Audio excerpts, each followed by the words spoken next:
Hello guys, आप सभी को नमस्कार। आज हम लोग देखने वाले हैं बौद्ध धर्म से संबंधित टॉप 25 क्वेश्चंस।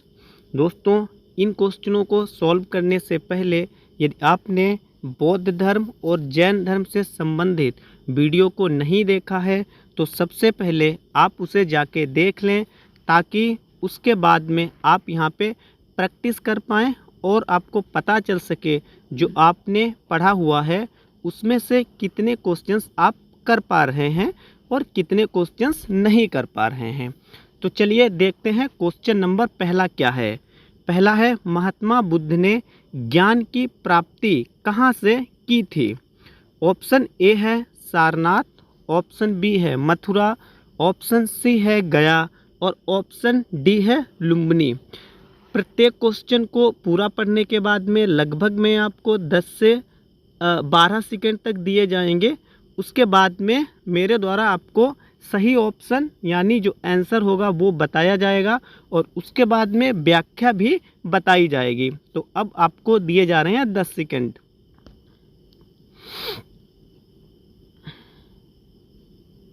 तो दोस्तों, इसका सही आंसर होगा ऑप्शन सी। महात्मा बुद्ध ने ज्ञान की प्राप्ति कहाँ से की थी? तो गया से की थी। इसे कैसे याद रखना है? यहाँ से देखना, ज्ञान, ज्ञान और गया लगभग में इनका जो प्रोनाउंस है गा से ही है ना। यद्यपि ये ज्ञा है, ये गा है, लेकिन हमें याद करने के लिए इन्हें रिलेट करना पड़ेगा। इसीलिए कैसे याद करना है फिर से एक बार मैं बताने की कोशिश कर रहा हूँ। देखिए, यहाँ पे ज्ञान है, ये है ना, और यहाँ पे गया है। तो ज्ञान की प्राप्ति महात्मा बुद्ध ने कहाँ से की थी? गया से की थी। वहीं पे जो सारनाथ है, तो सारनाथ से क्या किया था इन्होंने? सारनाथ में इन्होंने अपना पहला उपदेश दिया था। अब देखते हैं क्वेश्चन नंबर 2। क्वेश्चन नंबर 2 है, महात्मा बुद्ध का जन्म कहाँ हुआ था?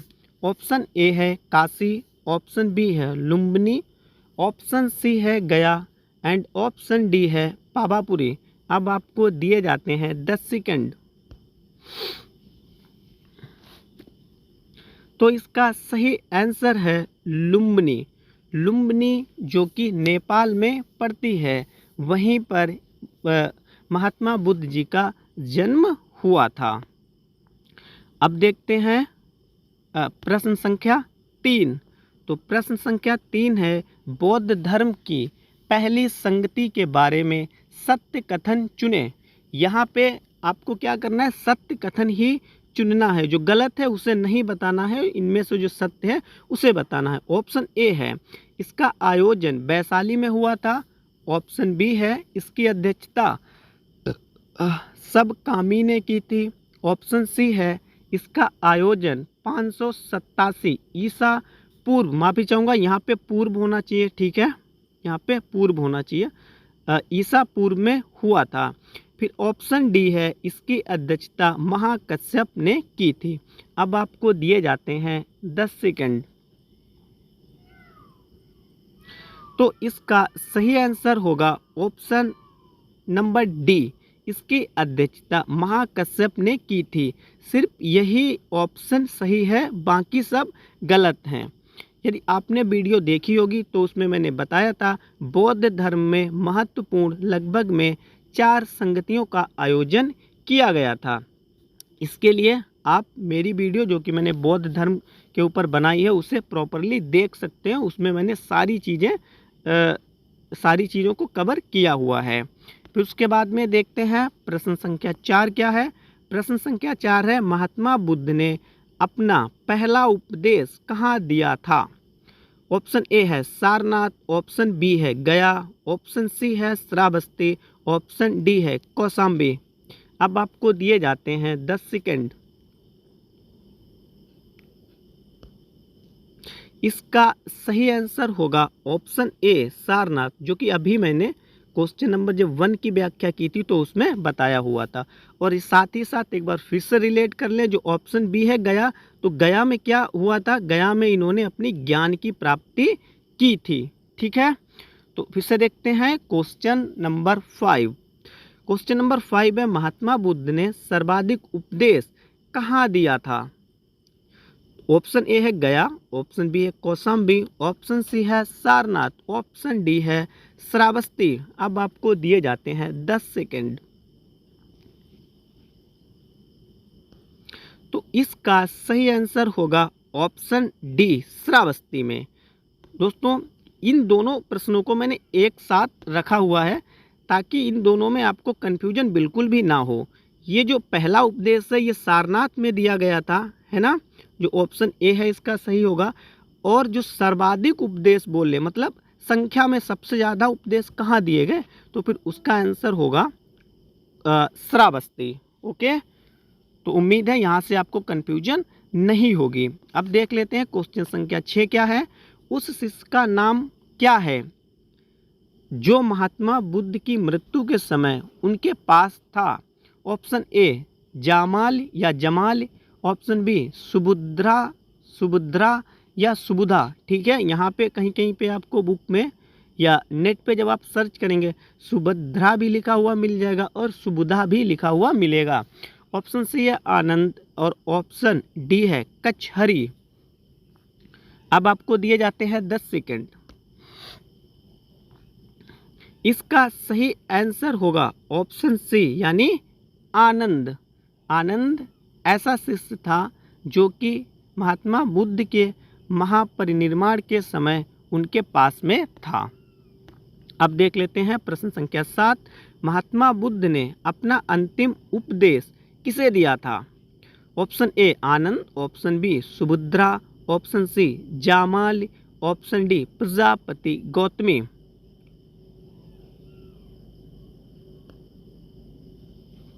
इसका सही आंसर होगा सुभद्रा। ठीक है, तो इनके 2 शिष्यों का नाम आपको याद रखना है और वो भी अलग अलग। सुभद्रा ये किस लिए जाने जाते हैं, महात्मा बुद्ध ने इन्हें अपना अंतिम उपदेश दिया था सुभद्रा को। वहीं जो आनंद हैं ये क्या है, तो इन्हें ये महात्मा बुद्ध के महापरिनिर्वाण के समय महात्मा बुद्ध के पास उपस्थित थे। ठीक है, प्रश्न संख्या 8 को देखते हैं। बौद्ध धर्म की दूसरी संगति के समय कौन सा शासक था। मतलब जब बौद्ध धर्म की दूसरी संगति का आयोजन किया गया था तो उस समय शासक कौन था। ऑप्शन ए है अशोक, ऑप्शन बी है अजातशत्रु, ऑप्शन सी है काला अशोक और ऑप्शन डी है, मैं पीछे यहाँ पे डी नहीं लिखा हुआ है। ठीक है, तो मैं लिख देता हूँ यहाँ पे डी है, ये ऑप्शन डी है कुषाण। ठीक है, मैनेज करना, इसे टाइपिंग मिस्टेक हुई है। तो फिर यहाँ से क्या सही होगा, यहाँ से आपका आंसर होगा सही ऑप्शन सी काला अशोक। याद करिए मैंने ट्रिक बताई थी ए के वाली, ए के ये जो 4 संगतियाँ हैं उनकी बताई थी। तो देखना भाई दूसरी संगति की बात हो रही है तो पहले पे तो ए है, तो मतलब जो पहली और तीसरी संगति का आयोजन किया गया था उस समय जो शासक था उनका नाम ए से है। तो ए से जितने वाले हैं वो तो नाम कट हो जाएंगे, यानी वो हमारे ऑप्शन सही नहीं होंगे। तो अशोक ए से शुरू है, कट गया ये। अजातशत्रु ये भी ए से शुरू है तो ये भी कट जाएगा। अब बचा है का। देखना दूसरी संगति की बात हो रही है तो दूसरी में का आ रहा है तो यानी उसका नाम का से शुरू होगा। यहाँ पे काला अशोक और कुषाण, इनमें से कोई सही होगा। तो ऑप्शन कौन सा सही है, ऑप्शन सी यानी कि काला अशोक। अब देख लेते हैं क्वेश्चन संख्या 10। किस संगति में बौद्ध धर्म का विभाजन महायान और हीनयान में हुआ। ऑप्शन ए पहली, ऑप्शन बी दूसरी, ऑप्शन सी तीसरी और ऑप्शन सी चौथी। इसका सही आंसर होगा ऑप्शन डी यानी चौथी बौद्ध संगति में बौद्ध धर्म का विभाजन 2 भागों में महायान और हीनयान में हो गया था। जैसे ही ठीक जैन धर्म में भी जैन धर्म का विभाजन 2 भागों में हो गया था, दिगंबर और श्वेतंबर। इसी प्रकार से बौद्ध धर्म में भी बौद्ध धर्म का विभाजन 2 भागों में हो गया था। तो किस संगति में, चौथी संगति में। ठीक है, अब देखते हैं क्वेश्चन संख्या 10। बौद्ध धर्म में थेरी का अर्थ क्या है। ए ऐसी महिलाएं जिन्होंने निर्वाण प्राप्त नहीं किया है, बी ऐसी महिलाएं जिन्होंने बौद्ध निर्वाण प्राप्त कर लिया है, फिर सी है अविवाहित महिलाएं, डी है विवाहित महिलाएं। इसका सही आंसर होगा ऑप्शन बी, ऐसी महिलाएं जिन्होंने निर्माण प्राप्त कर लिया है। ठीक है, तो बौद्ध है यहाँ पे, ये एक्स्ट्रा वर्ड है, बौद्ध को आप हटा सकते हैं। इसका सही आंसर होगा ऐसी महिलाएं जिन्होंने निर्माण प्राप्त कर लिया है। निर्माण का मतलब है मृत्यु। ठीक है ना। अब देखते हैं क्वेश्चन संख्या 11। बौद्ध धर्म की भाषा कौन सी थी? Option A Hindi, option B Pali, option C Awadhi और ऑप्शन डी संस्कृत। इसका सही आंसर होगा ऑप्शन बी पाली। जब मैंने बौद्ध धर्म की भाषा आपको बताई थी तो मैंने एक चीज़ बताई थी जिससे रिलेट करके आप याद कर सकते हैं कि जो महात्मा बुद्ध की आपको स्टैचू अधिकतर मिलेगी उनका जो कलर होगा वो पीला ही होता है। या फिर आप बौद्ध भिक्षुओं को देखेंगे तो वो जो वस्त्र धारण करते हैं उनका कलर पीला होता है। तो मैंने बताया था पीले से रिलेट कर सकते हो, पीले पाली ऐसे याद रखेंगे तो कभी भी नहीं भूलेंगे। ठीक है। अब देखते हैं प्रश्न संख्या 12। बौद्ध धर्म की चौथी संगति की अध्यक्षता किसने की थी? क्योंकि 4 संगतियां मुख्य रूप से हुई थी और चौथी का पूछ रहा है, इसमें कायदे से देखना है। ठीक है, पहली दूसरी का नहीं, चौथी, क्योंकि यदि यहाँ पे आप मिस्टेक कर देंगे तो फिर आंसर में आप कंफ्यूज हो सकते हो, क्योंकि एक नहीं 4 संगतियाँ हुई हैं और उनकी अध्यक्षता अलग अलग शासकों ने माफी चाहूँगा अलग अलग व्यक्तियों ने की है। Option A Mahakashyap, option B Ajatashatru, option C साबक मीर, ऑप्शन डी वासुमित्र। तो इसका सही आंसर क्या होगा? आपको दिए जाते हैं लगभग में 10 सेकंड।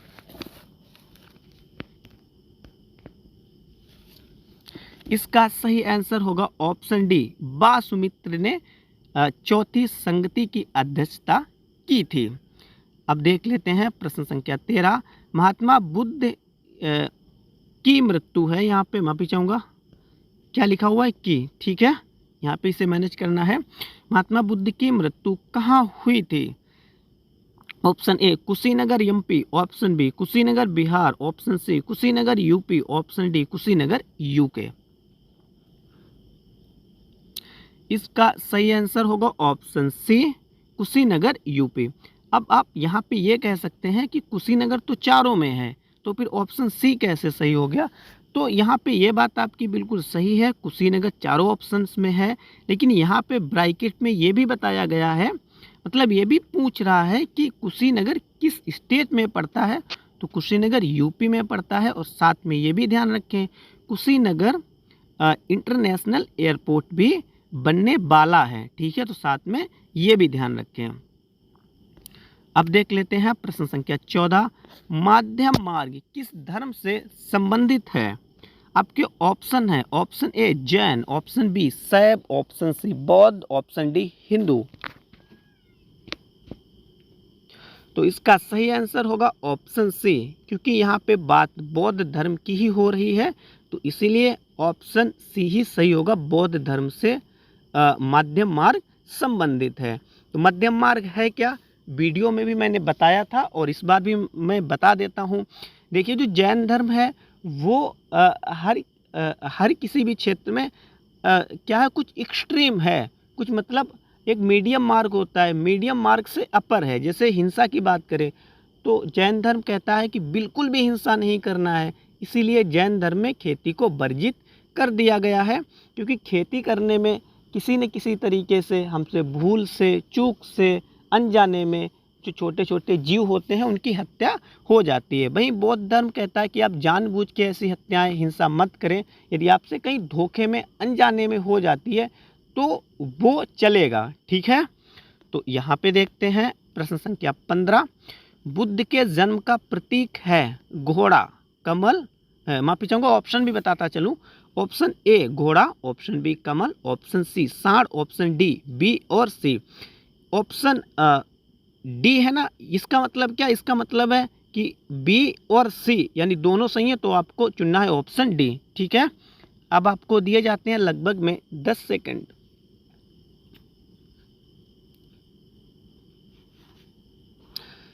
तो इसका सही आंसर होगा ऑप्शन डी यानी बी और सी यानी कमल और सांड, ये दोनों ही महात्मा बुद्ध के जन्म के प्रतीक है।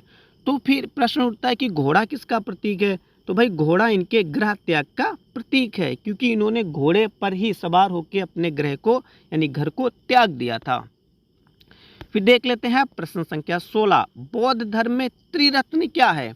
मैंने बताया था आपको जब पढ़ाया था, बौद्ध धर्म में भी त्रिरत्न है और जैन धर्म में भी त्रिरत्न है। तो क्या है? ऑप्शन ए है संग धम्म अहिंसा, ऑप्शन बी है संग सत्य हिंसा, ऑप्शन सी है संग आस्ते बुद्ध, ऑप्शन डी है संग बुद्ध धम्म। तो इसका सही आंसर होगा ऑप्शन डी यानी संग बुद्ध धम्म, ये बौद्ध धर्म के त्रिरत्न हैं। यहाँ पे देख लेते हैं कि ये ए बी सी ये क्यों सही क्यों नहीं है। तो यहाँ पे देखना भाई, संग भी सही है, बौद्ध धम्म भी सही है, लेकिन अहिंसा की बात तो की गई है बौद्ध धर्म में, लेकिन त्रिरत्न के अंतर्गत नहीं आता है, इसलिए ये गलत। तो ऑप्शन संख्या ए वैसे ही गलत। फिर देख लेते हैं बी कैसे गलत है। तो संग बिल्कुल जो त्रिरत्न है उनमें से एक संग है, लेकिन सत्य, कहीं पर भी सत्य की त्रिरत्न में बात नहीं आई है ना। हिंसा की तो बात ही नहीं की गई है ना, अहिंसा पे जोर दिया गया, तो ये भी गलत। फिर संग, तो संग सभी में है, तो संग त्रिरत्न के अंतर्गत तो आता है, लेकिन आस्ते नहीं आता है, ठीक है, तो इसलिए ये भी गलत। तो ऑप्शन कौन सा बच गया? ऑप्शन बच गया आपका डी यानी संग बुद्ध धम्म, ये आपका सही आंसर होगा। और ये जो मैंने क्रॉस लगाया हुआ है, तो ये किस मेथड से मैंने क्रॉस लगाया है? इस मेथड को बोलते हैं एलिमिनेशन मेथड, जो कि बहुत ही बेटर है ये, क्योंकि इसमें यदि आपको डायरेक्ट आंसर नहीं पता है तो इनडायरेक्ट तरीके से आप आंसर निकाल सकते हैं। इस मेथड पे हम किसी दूसरी वीडियो में विस्तृत तरीके से चर्चा करेंगे। प्रश्न संख्या देख लेते हैं 17, बौद्ध धर्म में विनय पिटक में क्या वर्णित है? यानी इसका अर्थ है कि बौद्ध धर्म में जो विनय पिटक है उसमें किस चीज़ के बारे में बताया गया है? तो ऑप्शन ए है बुद्ध के उपदेश, ऑप्शन बी महात्मा बुद्ध की काल्पनिक कथाएं, ऑप्शन सी बौद्ध भिक्षुओं के नियम, ऑप्शन डी बौद्ध भिक्षुओं के नियम। माफी चाहूँगा, यहाँ पे 2 बार बौद्ध भिक्षुओं के नियम हो गया है, ठीक है, तो इसे मैं कैंसिल ही कर रहा हूँ क्योंकि 2 बार हो गया है यहाँ पे, ठीक है, तो इसे कर रहा हूँ, इस क्वेश्चन को मैं कैंसिल। लेकिन डायरेक्ट मैं आपको आंसर बता रहा हूँ यहाँ पे आंसर क्या सही होगा। तो यहाँ पे सही आंसर होगा बौद्ध भिक्षुओं के नियम, ठीक है, यानी बौद्ध धर्म में जो विनय पिटक है तो उसमें किस चीज़ का वर्णन है? तो उसमें बौद्ध भिक्षुओं के नियम का वर्णन है। जैसे जो बौद्ध भिक्षु थे उनका काम क्या था कि गांव-गांव में जाते थे और बौद्ध धर्म के बारे में लोगों को बताते थे, ताकि लोग जो हैं वो बौद्ध धर्म को फॉलो कर सकें और बौद्ध धर्म से संबंधित उनको जानकारी प्रदान की जाती थी। तो वो जो भिक्षु थे उनके कुछ नियम बना दिए गए थे कि आप इस तरीके से कपड़े धारण करेंगे, इस तरीके से रहेंगे, कैसा व्यवहार करेंगे। तो इस चीज़ के बारे में किस में बताया गया है? विनय पिटक में कहा गया है। अब देख लेते हैं प्रश्न संख्या 18, बौद्ध धर्म माफी चाहूँगा बौद्ध दर्शन का वर्णन किस में है? विनय, ऑप्शन ए है विनय पिटक, ऑप्शन बी सुत पिटक, ऑप्शन सी अभिधम्म पिटक, ऑप्शन डी कैवल्य पिटक। आपको सही आंसर चुनना है। इसका सही आंसर होगा ऑप्शन सी अभिधम्म पिटक। अभी हमने एक देखा हुआ विनय पिटक, तो भाई विनय पिटक में तो ऐसी कोई भी बात बौद्ध दर्शन के बारे में नहीं, उसमें तो नियम की बात की गई है ना, तो ये तो ऑप्शन वैसे ही कट हो जाएगा एलिमिनेशन मेथड से यदि हम देखें तो। और फिर कैवल्य पिटक ये कहीं पे आया ही नहीं है, कैवल्य पिटक नहीं आया है ना, तो ये भी कट हो जाएगा। अब ऑप्शन बी और सी यानी एलिमिनेशन मेथड से 2 ऑप्शन गलत हो गए, 2 बचे हुए बी और सी, आंसर इन्हीं में से कोई सही होगा, तो ऑप्शन सी सही होगा अभिधम्म पिटक। ओके, फिर देख लेते हैं प्रश्न संख्या 18, त्रिपिटक किस भाषा में लिखा गया है? Option A Prakrit, option B Sanskrit, option C Pali and option D Hindi. तो इसका सही आंसर होगा ऑप्शन सी पाली।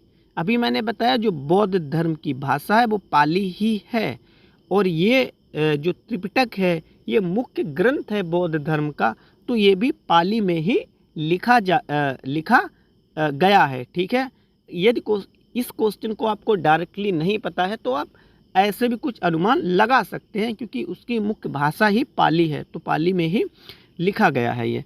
फिर देख लेते हैं प्रश्न संख्या 20, बौद्ध धर्म में कितने आर्य सत्य बताए गए हैं?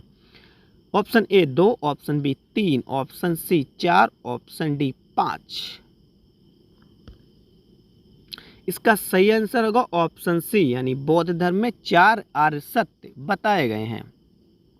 जिस तरीके से जैन धर्म में भी 4 आर्य सत्य बताए गए थे। कौन कौन से? सत्य, अहिंसा, आस्ते और अपरिग्रह। ठीक है, माफी चाहूंगा। ऑप्शन प्रश्न संख्या 21 है। प्रश्न संख्या 21 क्या है? तीसरी बौद्ध संगति किस शासक के समय में हुई थी? Option A Kalashoka, option B Ashoka, option C Ajatashatru, option D Kanishka. इसका सही आंसर होगा ऑप्शन बी अशोक, यानी जो महान सम्राट अशोक थे उनके बारे में बात हो रही है यहाँ पे। कालाशोक अलग है और अशोक अलग है। ये जो अशोक है ये मौर्य वंश के प्रतापी शासक थे। ठीक है, जबकि जो कालाशोक है इसका मौर्य वंश से कोई भी संबंध है नहीं। ठीक है, फिर देख लेते हैं प्रश्न संख्या 22, बौद्ध धर्म के बारे में सत्य कथन को चुने, यानी बौद्ध धर्म के बारे में आपको सत्य कथन बताना है।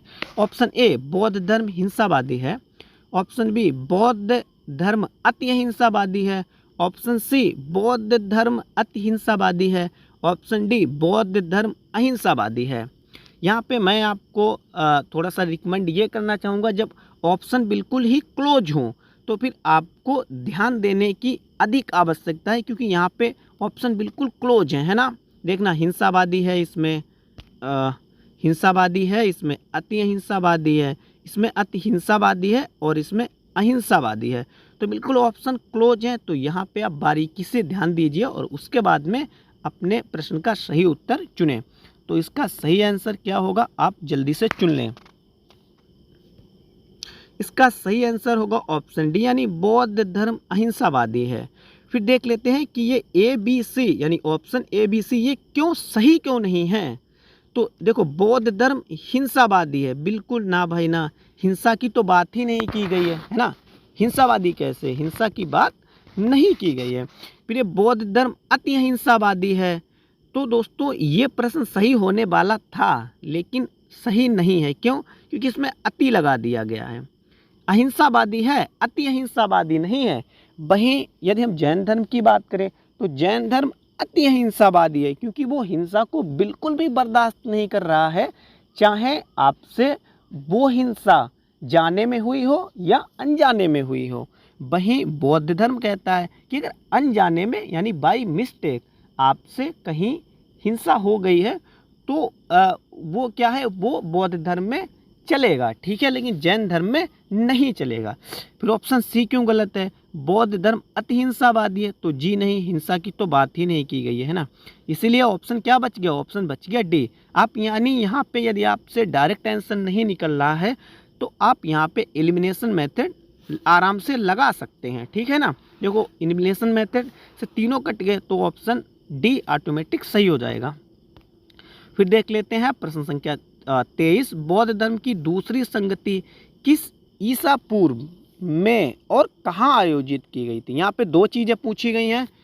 ऑप्शन ए क्या है? 383 ईसा पूर्व वैशाली में, ऑप्शन बी 384 राजगृह में, ऑप्शन सी 383 कश्मीर में, ऑप्शन डी 384 ऑप्शन 384 और वैशाली में। इसमें भी ऑप्शन सारे क्लोज हैं, तो आप ध्यान देके इन्हें अटेम्प्ट करें।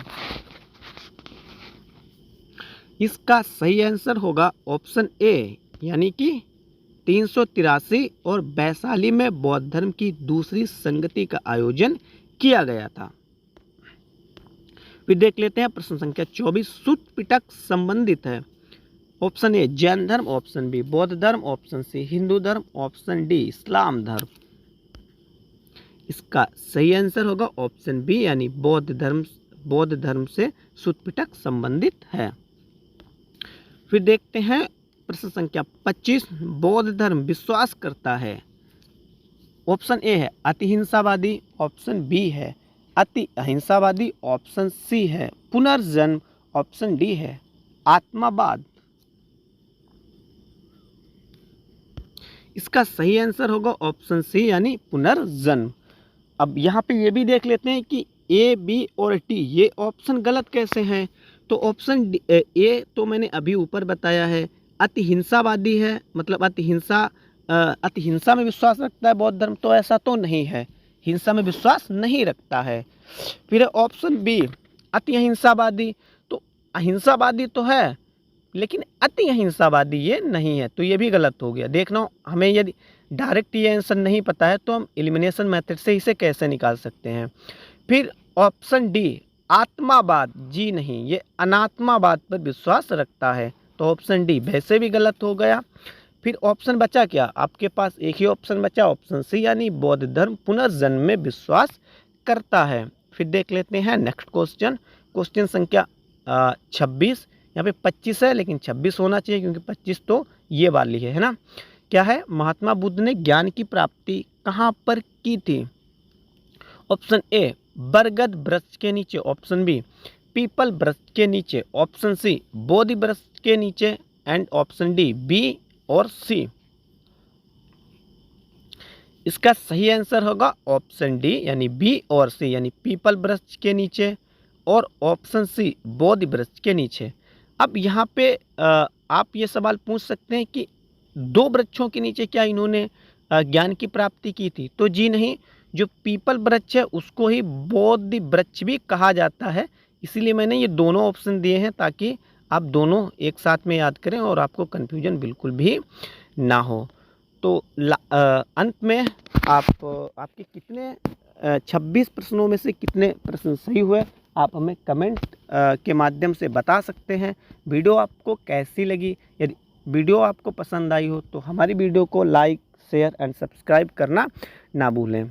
सभी एक बार फिर से आप सभी को नमस्कार।